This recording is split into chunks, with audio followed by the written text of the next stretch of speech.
Welcome to Trailblazing Tex, and today we have Daniel, who is Director of Training and also co-owner of Sutaria Training and Fitness down in Houston, Texas. So welcome. Thanks for having me. How are you? I am doing well. How about yourself? I've been doing good. You know, Houston, I mean, like we just talked about, is on lockdown again, but with the whole pandemic, but overall doing well.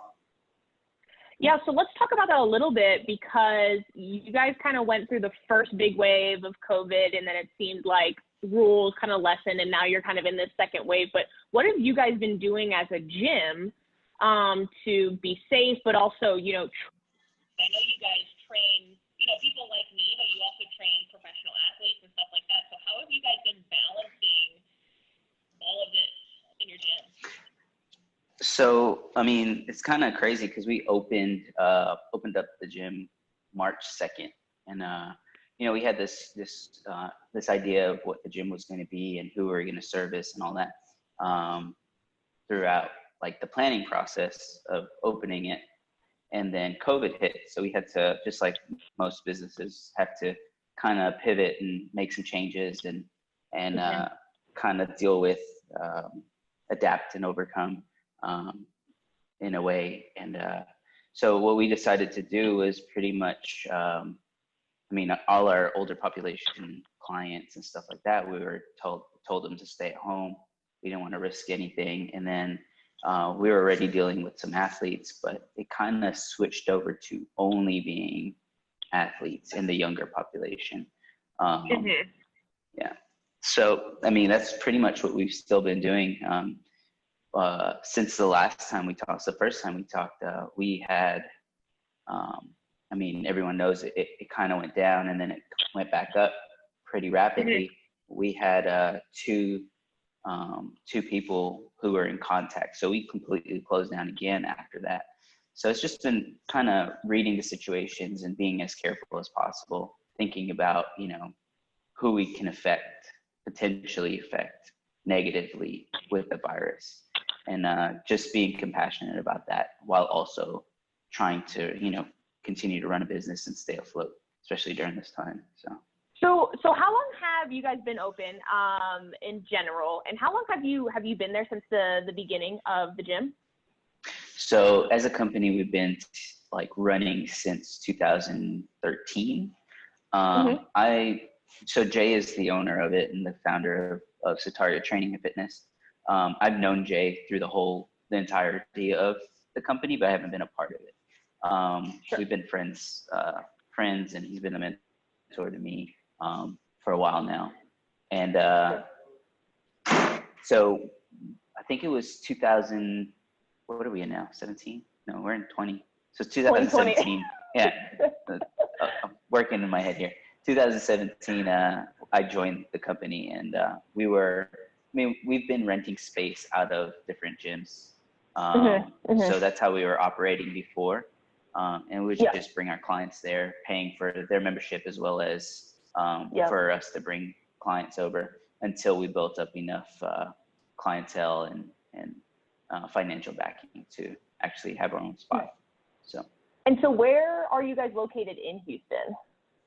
So we're pretty much the Galleria area. I'm not sure, I mean, who your listeners are, but if you're familiar with Firehouse Saloon, that's a big staple in Houston.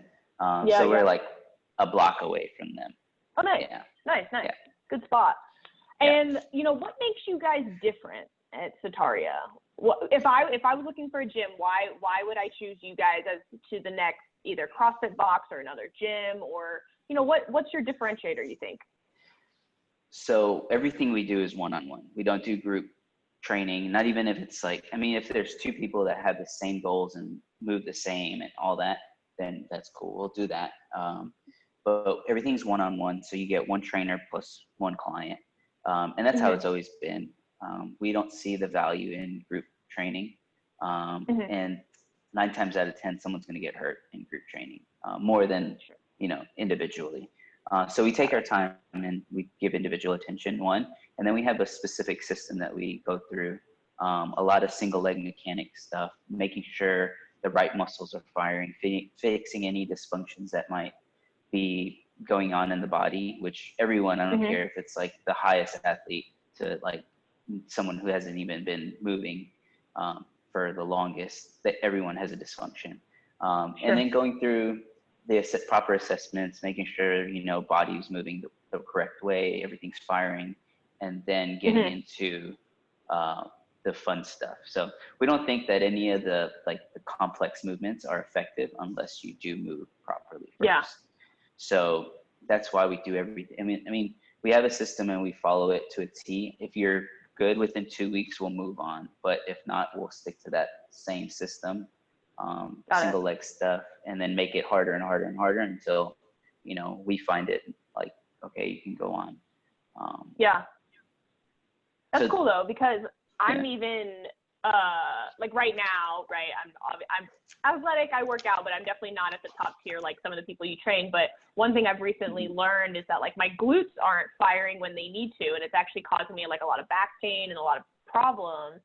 And I'm having to kind of like step back to like very fundamental and basic movements that you kind of are like, you wonder at first, you're like, is this necessary? You know, do I need to do this? And it really starts from kind of your foundation. And, you know, quite frankly, I probably have kind of hurt myself because, you know, not paying attention to those details, whether it's me neglecting it or maybe not being taught.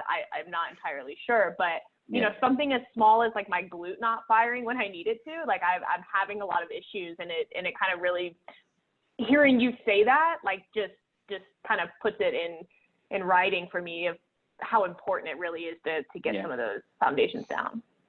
Most definitely. And even myself, like at the beginning of this quarantine, the worst time possible, because one, I have a gym I can work out at, and then two, I was broken completely. Like my hip was shifted. I forgot what the chiropractor said, but we took x-rays and he was like, I don't know what you did, but it was bad. So like, I had to dial it back. I mean, 2 weeks of not doing anything and just getting adjustments and stuff, because I've never felt this pain before. And just getting adjusted. And then I had to dial it back to, you know, single leg glute raises, the same stuff that I have my guys do. I was doing the same exact stuff. And retraining myself and starting from, you know, day one. And that's, sometimes your body needs that just to reset and do a little bit of rehab. So. For sure. And one thing, because at the beginning of quarantine, I don't have a gym, but I have enough to like be dangerous, right? And when you're kind of sitting around and you're stuck at home, and here in Denver, it was still snowing during quarantine, and I found myself working out a lot more than normal, because I was like, well, I don't have anything to do, and I ended up hurting myself. Kind of to your point that sometimes you just need to slow down, rehab, stretch, work on those fundamental type of movements, you know, to get better, get stronger, but also so you don't hurt yourself. So one of the reasons that I had you on is because, you know, as we talked about, and as people listening have kind of caught on the point of the podcast, is talking about people's paths and people's journeys. And I met you November at a friend's birthday extravaganza in Austin.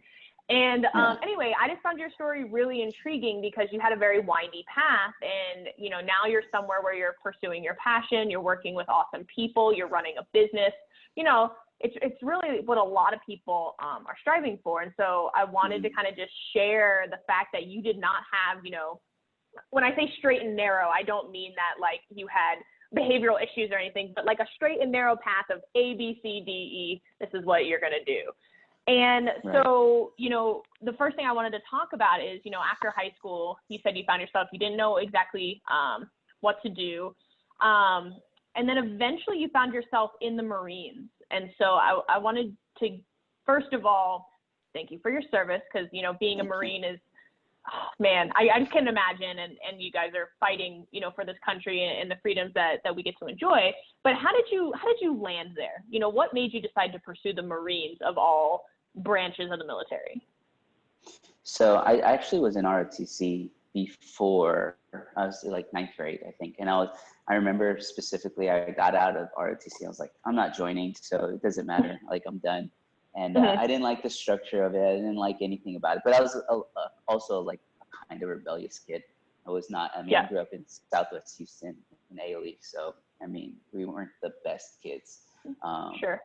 So, I mean, I got out of that, and maybe, my dad was not a, like a traditional sense of a person. He wasn't focused on like school or anything. He had his body shop, which he was an entrepreneur as well. So I credit him for sure for like my mindset and how I think a little bit. But like he wasn't pushing school or anything like that. So when I got out of high school, I was I was like free to do whatever I wanted to. He thought school was a good idea, so I tried it. I tried HTC, dropped out. I didn't drop out the right way, so I owed a bunch of money. So I had to pick up some like a construction job or whatever. So I worked for a little while, and then finally I was at a crossroads, is where I kind of wanted to get out of the house. My dad had remarried, and I wasn't in like the best place with them, and you know, having that issue of like, okay, I don't have enough money to get my own spot, and then I'm having issues with home life. I had to choose something, so I decided to sign up for the Marines, and that's one of the main reasons. I think there's a bunch of reasons that I can pull, but I think that was like the defining thing. So yeah. And so let me ask you this: so when you say someone served in the Marines, do you say they were a former Marine, or are you always a Marine? Like once a Marine, always Marine? So once and always, yeah. So it's always a former Marine unless they were kicked out or they were stepped out. Yeah. Got it. And so how long did you serve? I did 4 years. So I went in 2008 and got out in 2012. Yeah. And what was your favorite part of serving? Because, you know, when I think of the Marines, I think of, you know, absolute craziness and regimented and intense. But people thrive in those type of environments. So what was your favorite part about serving? What were some of the best lessons that you took away from being a Marine? Oh man. So it's pretty easy to pull what I enjoyed about it. I mean, the people, you create such a good friendships and brotherhood with everyone that you're with, serving with, whether it be from recruit training to actual, like, you know, in the fleet. So I would have to say, you know, my people, my guys that I was with, and then lessons. I mean, there's so many. Adapt and overcome is like one of the biggest. I mean, there's a saying, and like, I forgot who said it, but they're forced to retreat.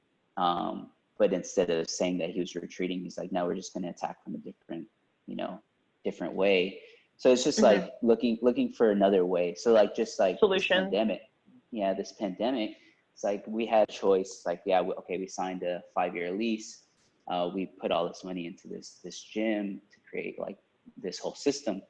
And this pandemic was threatening, you know, what we were trying to make, and we had a choice whether we're gonna, you know, fold or continue to do it. So we found a way. That's one of the biggest things I would say: adapt and overcome. And then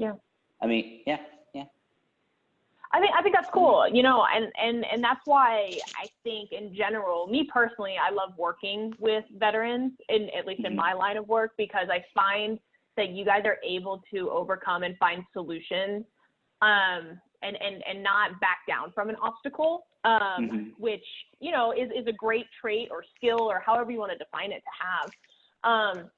And so I think those are great lessons, whether you continue your career in the military or like you have gone on and you co-own a gym. I think it's applicable no matter what. But one thing that I did want to touch on is, you know, your favorite part of serving was probably the people that you served with, and the guys that you either went through recruiting with, or, you know, I don't know all the lingo, but through the military with. Yeah. And, you know, right now, we're at such like social tensions and racial tensions. And I think there's moments like this where you worked or served with people that have come from every type of background, are different race, different ethnicities, different creeds, different religions, but you guys are working towards a common goal. And so I think that's a powerful statement. Like, I had someone on my podcast, the episode that dropped today, he's a coach, and we talked about why we love sports so much, because you get a group of people that are very, very different, and you're working towards a common goal. And so I know there's a lot of divisiveness in the world. I know people are trying to divide us and tear us down, but there's a lot of great examples where all of us do come together. And one of the examples is the military, people fighting for this country and the rights and the freedoms that we, someone like me has, the luxury of being able to have. And so, that's one thing why I respect the military so much, is it's every type of person in this country is serving and protecting and giving me the country that I get to live in. So just one thing I wanted to touch on. I don't want to go too far into like those type of issues on this podcast, but one thing I did want to touch on. So after doing your 4 years, how does this work? The GI Bill, what do you get that? Do you apply for it? How does that kind of stuff work? So the GI Bill, you have an option to pay into this program, basically. I'm not sure, like the whole recruit training thing is kind of a cloud to me, especially I think I'm almost 10 years. No, yeah, for sure. Yeah, 8 years from being out of the military. So like during all that, you have like classes where you make your bank account so you get direct deposit, and like you're sleep deprived and all this stuff. So they pretty much make you pay into this program, which is a great thing. Like, I mean, I think everyone should be paying into it. And then at the end of your enlistment, or I don't think if it's even at the end of it, I think you only have to do like a year of your enlistment to qualify for the program. Got it. You get this GI Bill, which basically pays for, it's pretty much a scholarship. It pays for your schooling, your books, your housing. So you get, depending on where your school's at, you get X amount of money for BAH, or basic housing allowance. Nice. And so when you decided to go back to school, I assume you used the GI Bill. Correct. Yeah. Got it. So after your 4 years in the Marines, you decided to go back to school, took advantage of the GI Bill, which, like you said, I think it's a great program. You went back to University of Houston. So walk us through that. So earlier in your life, you gave college a go, didn't work out, took a different path, and then you decided to go back to school where you did complete your degree. So kind of walk us through, I guess, the mentality there of why was it a good time then versus maybe not before?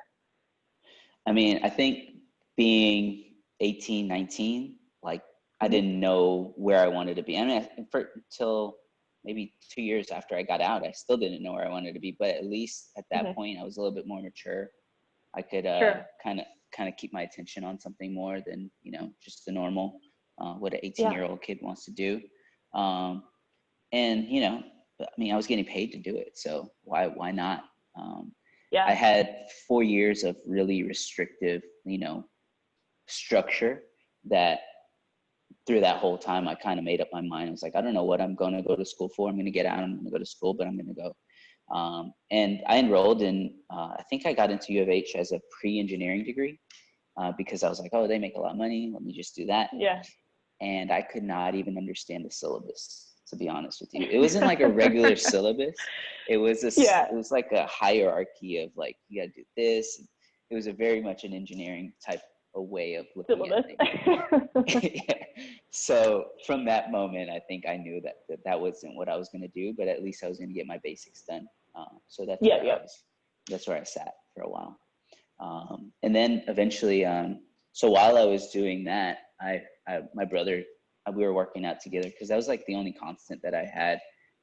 Getting out of the structure again, I felt like I had to make up for lost time. So I was like partying, I was drinking, I was like typical Marine type stuff, but in the civilian life. So it was like no structure, but like constantly just working out as well. My brother saw that I was pretty good at it. So that's actually how I got into training. It's like he urged me to go and get a certificate so I could start training.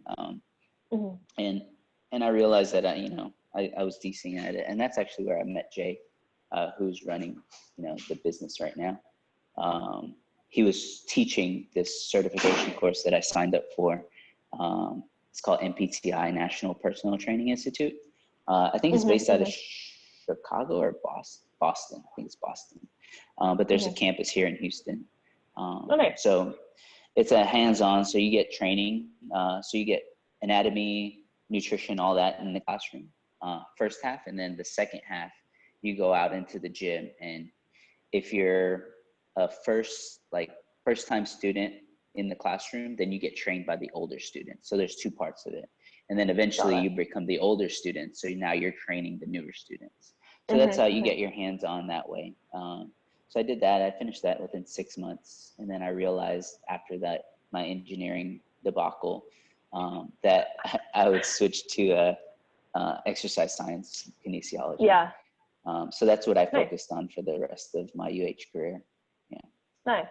Well, if it makes you feel better, I started college undeclared, and my dad hung on to hope that I would be an engineer. And so I took like calc, physics. I was good at physics, but yeah, calc, man. It was calc 1, so it wasn't anything that difficult. And I just couldn't. So I'm with you. I'm with you on the debacle. Thanks. So you get out of the military and you work out a lot, but when you were growing up, like in high school and stuff, did you play sports and you were into fitness, or was that something that came just later? No, it wasn't. I think my mom put us in Pee Wee football, and it lasted a week. She was like, "No, this is too rough. We're not doing that." Yeah. And so that was basically it. But my mom was very, very much active when she was alive. So she would take us to like the track, and I would run with her and stuff like that. And she was definitely a person who I think struggled with her weight, and she wasn't overweight, but she wasn't happy with the way that she was. So it's like I would see firsthand how she was like really trying, doing Billy Blank's Tai Bo, or dancing to whatever, who was Richard Simmons, and I don't know. So that was always fun for me to like watch. And now looking back, I see the connection. I was like, oh, okay, she was really into it, and I'm really into it, and there's definitely a connection there. So I think it's pretty cool. Yeah. My older brother actually pointed that out to me recently. So yeah. That is cool. Yeah, I mean, it's kind of amazing how things influence you at such a young age, and then you don't realize it until you're older, and it's kind of like this light bulb goes off, and you're like, oh, well, duh. Yeah. Like, you're kind of like, oh, well, yeah, no, duh, I'm doing this. So, I mean, I think that's pretty special that, you get to, carry a piece of your mom into what you're doing today and reflect on it and stuff like that. So, you got your certifications, and when did you kind of, and you finished your degree from U of H, when did you decide that, hey, you want to pursue, because you can always work in a gym, but when did you decide that you wanted to be a partner of a gym? So it wasn't actually, so I always knew that, Jay and I always knew that we were going to work together sometime, I don't know. Yeah. But I think something needs to grow on its own first and individually. So what I did while I was getting my degree, I worked at multiple gyms. I worked at Gold's Gym for about 3 or 4 years as just a trainer. They gave me the flexibility to go to school and leave when I needed to, and train when I needed to, and do whatever I needed. And they didn't have us like clock in or anything. It was literally just like go and train and then leave. So it wasn't held to like an 8-hour shift or anything. And then I went to 24, did that for a time. I actually worked up to a management position there. So I learned like the sales process, and what really creates a good working training system, how to sell, all this like things that I think big box gyms do well. I mean, they're huge for a reason. Unfortunately, like some of them aren't doing well right now. But I learned as much as I can from them while I could. And then I always knew that Jay and I were going to work together, so I brought all that knowledge to STNF, right? So yeah, whenever the opportunity came and he was like, okay, I'm ready to grow, I came on board and we started rocking. And nice. And what's Jay's background? Is it something similar to you, or I guess how did you guys bring the two different, parties together to have something as successful as your gym? So Jay went to U of H for exercise science as well. So he graduated, I can't remember when he graduated, 15 maybe. And then he was training at the MPTI. So he also has that certificate as well. So we both had the same degree, same certificates and everything. I think he was more into going to physical therapy though.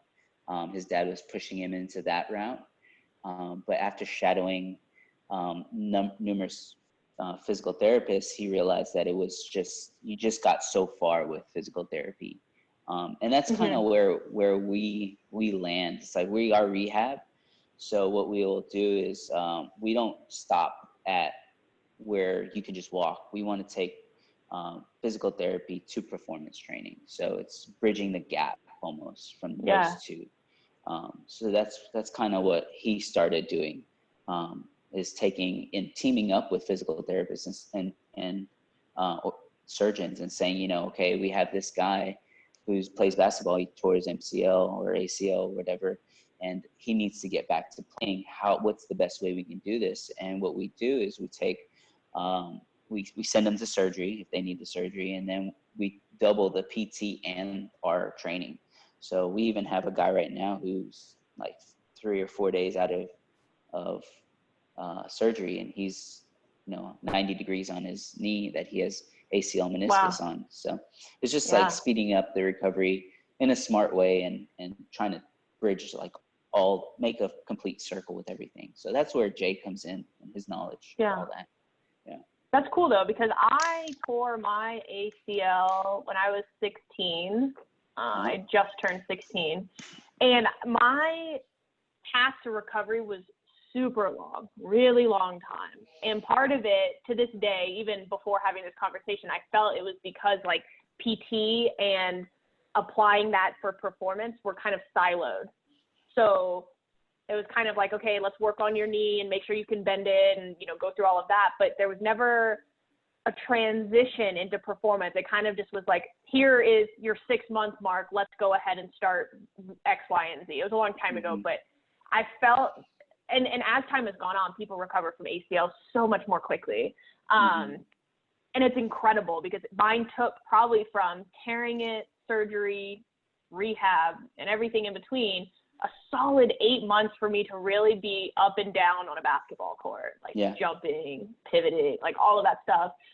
And and part of it was just because it was very siloed. Now I had great PT, like I really give credit to my physical therapist and stuff like that, but I do wish there was kind of that bridging that gap, because I could have gotten on the court sooner. Now, was there necessarily a need for me to get on the court sooner? Not really, because I tore my ACL at the very beginning of basketball season. So like I had a really long time, but you know, that was still mobility that I probably lost and never gained back. Being comfortable, like, you know, I was so guarded just because I wasn't, you know, in real life type of situations. And so it was just a really rough like year and transition back to like moving how I wanted to move. So I think bridging that gap is, you know, a phenomenal idea, concept, because you'll just make people more comfortable. I can't say they'll come back better or stronger, but the idea is that hopefully they're, you know, back to at least where they left off. Exactly. With that though, question I do have is, you know, what's your favorite part of training people? Because like I said, you train tons of different people of every level, right? So what's your favorite thing about it? And I will say, like, I follow you guys on Instagram, and you guys look like you always have a really good time and you enjoy what you're doing. So I would say that's definitely up there. Like, you guys just enjoy what you do. But outside of that, what's your favorite part? Man, everything's pretty fun here. I mean, working with the pro guys are a lot of fun. Seeing the progress. We just had a kid from Baylor. I worked with him. You're leaving? Sorry. That's okay. I worked with him since April, and seeing the progress between he came in, and his biggest issue was he didn't have a good vertical. He wasn't dunking basically, and he's a point guard. I mean, he doesn't really need to go in as much, but we maybe a month and a half into it, we went and watched him play on the court, because we not only do the stuff here, we have a shooting coach on the court, and he'll like do some training with them, some skills wise. And they played 5-on-5 for the first time, and he went up and dunked like 3 times. And this was all on camera and trying to get footage and stuff. And the camera's on him, and he's like, I've never done that in my life. It's like, call my dad. And he was just so excited and like seeing the excitement about it. And then, I mean, it's all him. We just gave him the tools to do it, but just seeing the excitement, and that transfers all the way to, you know, our general population. I haven't really worked with much general population now, considering the times, but seeing the transition between where they come in and seeing not only the physical change, but like the emotional or the confidence changing, and seeing someone, you know, kind of hunched over, and they're walking in super excited, chest up, and, you know, nice, there's so much that goes into training, not only like the physical aspect of it, but like emotional or psychological. I mean, if anytime you spend more than 5 minutes with someone, I feel like you're not in, I'm not taking anything away from counselors, but you are in a sense a counselor to them, or an emotional support to them. So I feel like that's a huge part of this business as well, is making sure that mentalities, you know, is good, you know, especially for those who are injured and, you know, at the top tier, and all of a sudden can't even walk right. So making sure that they're all intact and they actually could see the finish line and stuff like that. So, so yeah, I don't know if that answered the question. No, it does. And then you can just tell, you know, that you enjoy your job just the way you answered that kind of question. So kind of wrapping it up here, I do have a question. Can people buy that shirt that you're wearing? Yeah, we don't have many of them. Not this color. This one's only for me. But we have the black ones. And then, do you want one? I can send you one. I definitely would want one. Like, I've seen you guys wear them in your posts, and I'm like, that shirt's freaking cool. Partly because, like, your gym is cool, but also you guys all have, like, really gnarly beards. And so I just think it's a really cool shirt. So I see you in it, and then who are the other two? So this one's Jay in the middle. Okay. All right, and then Mike. Mike is our other trainer. Yeah. And cool. We're actually gonna put tattoos on our face, because that's never gonna happen in real life.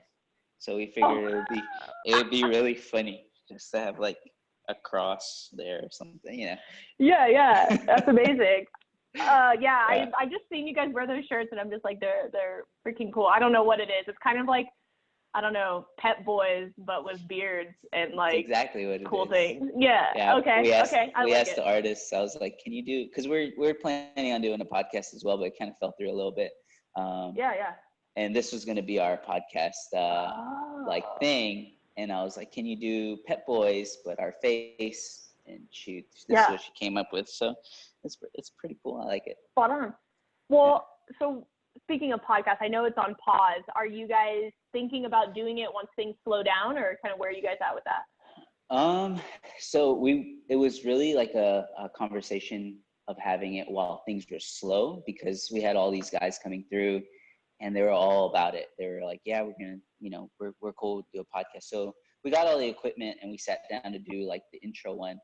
And then we realized it was a lot of work. So kudos to you for doing all this.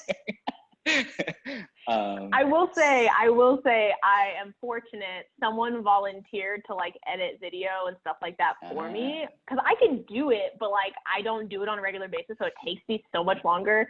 And she kind of just put her hand out there, and she offered, and it actually didn't, the way she asked, it didn't dawn on me. Like I kind of just was like, okay. And then one day I was literally like running, and I was like, wait, Corinne basically volunteered to do all this. I need to call her back, because I did it once, and I was like, this took forever. So it is a lot of work, but kind of like to your point with what you do, I find it rewarding. You know, I get to talk to cool people. There's good stories getting out there, and my intent is not to become famous. Granted, that would be cool, but like that's not my intent. It's, you know, if it's one person that these stories resonate with, then like I feel like I'm succeeding. And so. But yeah, so what was going to be kind of I would assume fitness of some sort was going to be the topic of your podcast. Yeah, so since we have all these pro guys, I mean, it wasn't only going to be pro, but I feel like they have great stories. And, you know, people only see one aspect of them, and it's on the court or on the field. And there's a lot that goes into being, you know, who they are. And a lot of them deal with, you know, depression, anxiety, whatever. And I think, you know, just like you said, if it resonates with someone, if they can see, you know, someone who's supposed to be, you know, this poster person, perfect person, and realize that they're real and, you know, they're people, and they put their pants on just like everyone else, unless they're wearing a skirt.